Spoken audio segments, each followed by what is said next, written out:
Hey guys, my name is Rachel Vogus. I'm a member of your Slack community, and I'm currently getting my master's at Rutgers Master of Information. And I'm taking a course called The Ethics of Decision Making, and it just seems very relevant to the discussion that we're having in our admin channel of the Charlottesville Slack. So I wanted to quickly share some thoughts with you. This is a very short presentation. I didn't have much time to work on it tonight. So I have some caveats to start us off.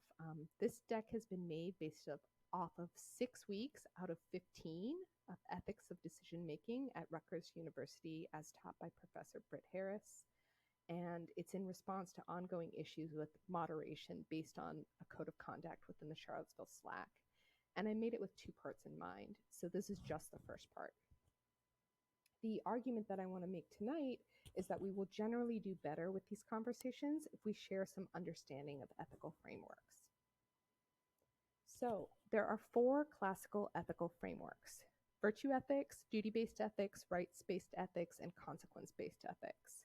Virtue ethics are the set of qualities of a virtuous person. So an example of this might be from our Slack community. A virtuous person is generous towards other people's missteps.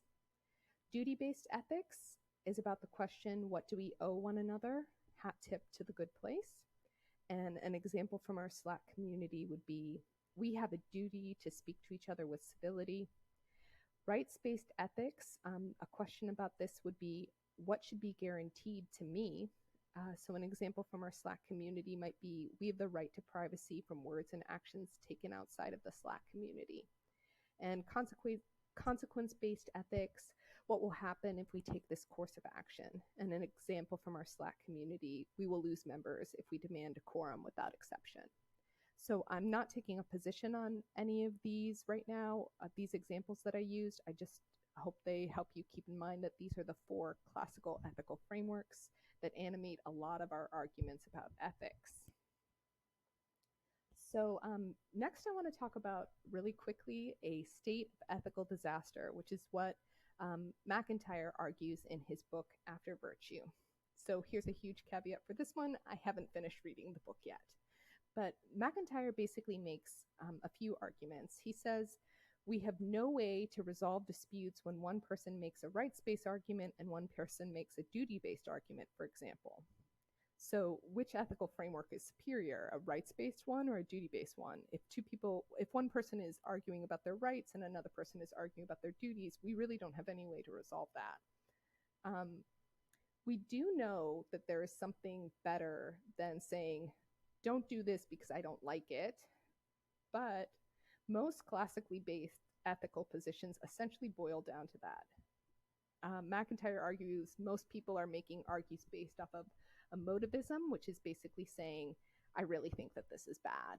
Even in these classical frameworks where people pretend that they are referring to something larger than themselves, he argues that it's emotivism.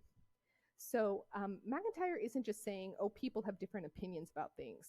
He's interested in the fact that we are trying to make ethical arguments, but we don't really seem to know how to do it. So how is this relevant to us? Do we know which ethical frameworks we use to develop our code of conduct?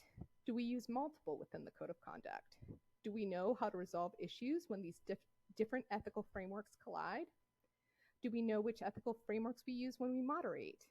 Do we use multiple? Do we know how to resolve these issues when different ethical frameworks collide? And then a final question, is it important for us to agree on a single ethical framework or just to understand which frameworks we are operating under? Okay, so there are many more frameworks than the 4 classical ones, and there are some problems with the 4 classical ones. All of them think in terms of individual action. All of them position man as rational and an individual entering into brief agreements or entanglements with others, not like a person with real relationships. They all try to imagine universal rules that apply to everyone that don't take into account that we are embedded into a society with power relations. And they were often written and championed by people who said some really terrible things about women and minorities, making their views a bit suspect to me.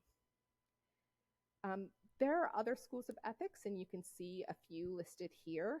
And these other schools of ethics may be able to respond to the dilemma McIntyre lays out. Or maybe not, I'm still learning. To me, these other types of ethics, ethics of justice with intersectionality, ethics of care, they speak to a lot of the issues many members of this community are trying to bring up with regard to power dynamics and ethics. So, unfortunately, this is as far as I could get tonight before I need to actually do my homework. However, if you guys are interested in me doing a part two where I would hopefully cover at least these three systems of ethics or frameworks for ethics, I would be happy to do it. And I'd also be happy to provide references for this slide deck upon request. So I hope this was helpful for you and that you have a good night. Bye.